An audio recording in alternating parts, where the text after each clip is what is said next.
Dad, we have another guest on the show today. A guest? A guest. An incredible guest, I might add. Wow. We've got someone, We're stepping up. A gentleman named Justise. Yes. Who's a salesperson at a Toyota dealership. Yes. By the time this goes out, may no longer be a salesperson. I'm not foreshadowing. Well, he might honest. always be a salesperson. It just might not be in the automobile business. And Justise got into automotive because of Your Auto Advocate, has used Your Auto Advocate market price reports and our tech with customers to help close car deals.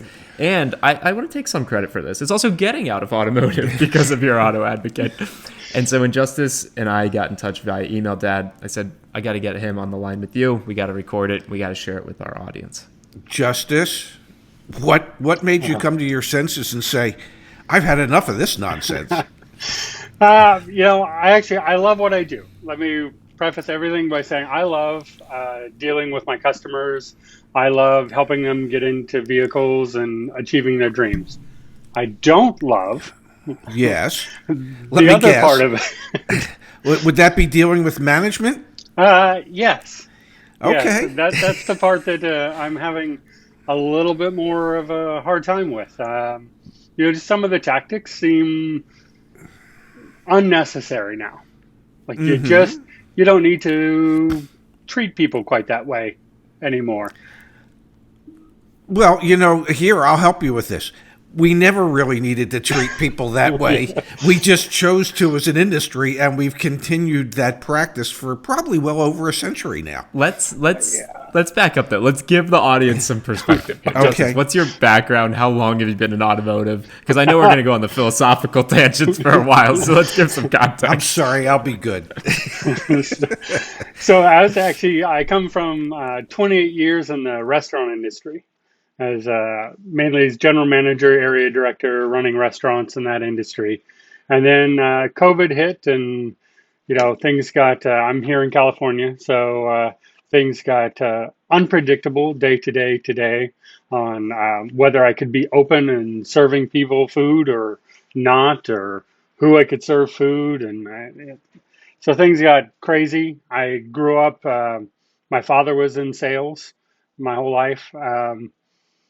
In the beginning, I just had some, self-confidence issues that I couldn't go into sales. I just felt very awkward and like the customer was going to run all over me kind of thing. Restaurant industry breeds that out of you. I left. Yeah. I left and I decided I wanted to get into sales. I wanted to be paid for what I did. Almost all my restaurants were in the top of their categories at all the companies I worked for. But that doesn't mean I ever got paid more for doing well for them. So I decided, hey, let me get into sales where I can get paid for the work I do and everything else. And so while looking on what to do, I definitely thought of automotive sales. I first thought of Tesla, and then, they don't have salespeople. So yeah, that puts a crimp in things. Yeah, so went right on out the window there. I was looking around and then found YAA, you guys, and not to be offensive, but Ray, you remind me a lot of my father. Younger than my father. That's not offensive to me. Yeah. And actually, Zach, you remind me a lot of my son. So it's a family affair here, Justise. Yeah. So, finding your guys' content made me think, hey, you know what? Maybe the industry is changing, or maybe it's not what I thought it was before. Industries get sort of reputations that they may or may not deserve. So I decided to try it out. And, Ray in particular, you made me go, look, if this guy was in car sales for that long, I could deal with this guy. I could deal with the Rays of the world, no problem. I would enjoy doing that, So I decided to give it a go. Well, bless your heart. If I may, you come out of an industry that when we were looking for salespeople, we always hoped we could get people out of the restaurant industry. And the reason for that was just asking people to work 9, 10, 11, 12 hours a day in the dealership seemed like nothing compared to what people in the restaurant industry actually had to work. So we shortened their hours when they came to work for us. Yeah, so my bosses hadn't quite figured that out yet. They kept hitting me in the beginning all the time. Look, we work long hours. Are you going to be okay to work long hours? You're on your feet most of the time. And I'm like, well, I work 12 to 16 hours a day now. I'm on my feet 99% of the time. So I've been doing that for 28 years. So I think I can deal with it. What they don't tell you is that most of the time is doing absolutely nothing at the car dealership. Yes. It is just standing around waiting for people to come in. And that is, for someone from the restaurant industry who that 99% of the time on my feet is moving all the time, and I'm always doing something. The reason why I'm not taking a lunch is because I'm too busy. Standing around and waiting for people is excruciating. So if you don't mind, let's give some context to the success that you've had in your role, and maybe you could kind of speak to some of the comments that you've gotten from customers, and then what inspired you to want to get out of the role, because it's important. Like Justice and I talked before, Dad. It'll be about 30 days that he sold cars, and I don't want to put you on the spot, but I think you mentioned you've worked 24 so far. You put in your notice, but you've sold 22 cars. You're just selling a car a day. Wow. Not quite a car a day. I wanna even that up though. So when I do leave, it's a car a day. That was my goal. That was my goal. On the days that I haven't sold, I've at least gotten 2 people into the showroom to sit. Okay, very good. So So what do you think's worked? What's worked? What hasn't? And where did YAA? Where did the reports, the market price reports? Where did they come into play? Well, for me, what works is educating my customer, and YAA comes right in there. What I learned from you guys before I started in the first place. I take with me. I still watch your videos all the time, and then sometimes if I'm out showing a car and someone throws out a number, hey, I see the sticker price. I'd pay this for the vehicle out the door. I will run a market price report right there and look and tell them whether they're in the ballpark or not. I can't. Sorry, guys, I can't give the website out to the customer at that moment. Yeah. I'm on the lot, but I do run it on my phone while we're standing at the car and see. Look, is the number in their head a reasonable offer or not? And I'll say, hey, you know what? That sounds like you're right in the ballpark. Or I'll say, I'm not sure you can get it at that low. And yes, indeed, a couple of times I said, you can definitely negotiate down from there. When we sit down, I've had some customers who just come up with numbers that are just way too high. And I'm just like, you don't need to pay that. That's not necessary at all. And so educating my customers there, first time buyers, I definitely, use the test drive to obviously show the features of the vehicle and let them concentrate on that, but then also to let them know what to expect when we go into the showroom. Because we don't, at my dealership, we don't write our own deals. The ASM comes out, sits down, and with all the numbers and stuff. So I just have to sit there.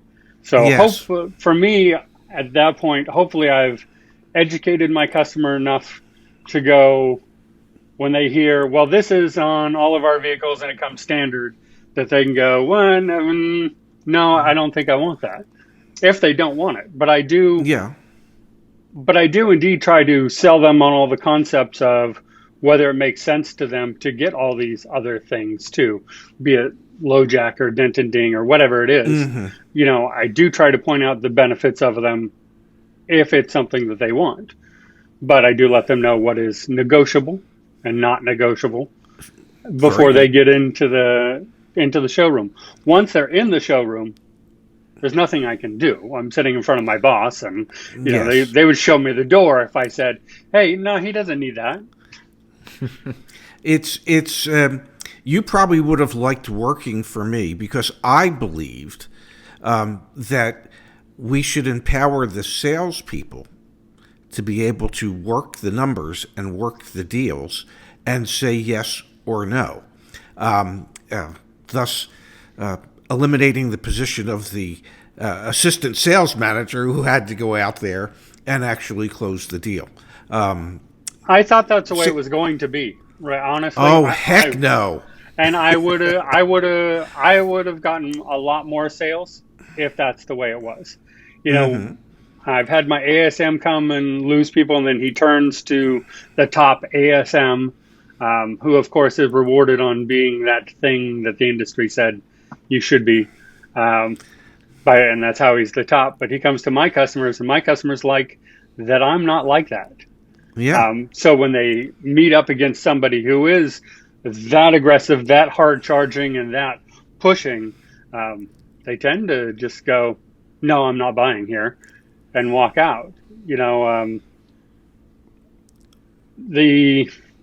incident that got me to leave was from somebody that got turned to one of these other ASMs, and he comes up and he's like, "Well, so this much down, 3,000 down, $599 a month, and we have a deal."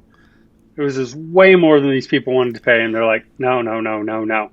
And the buyer, by the way, was a assistant DA. Oh my God. So, and then he's like, "No, no, no, no," and then he leaves. And 2 hours later, he calls and says, "Okay, fine, we'll take the deal. We've discussed it." And I'm like, "Wow, that's crazy," because it was like 200 a month more than he wanted, but he really wanted the car. So he comes back. That other ASM is gone for the day. My ASM can't do the deal. So we end up not doing the deal. Oh my God. And I will tell you, I almost left in that moment. In that moment, I almost went, we told him this number, and he tried to get it in writing, and the other guy wouldn't put it down. He said, "Give him a sheet of paper to write it down," but he himself wouldn't write it down. And so we ended up not making a deal for the customer, and the customer was very angry.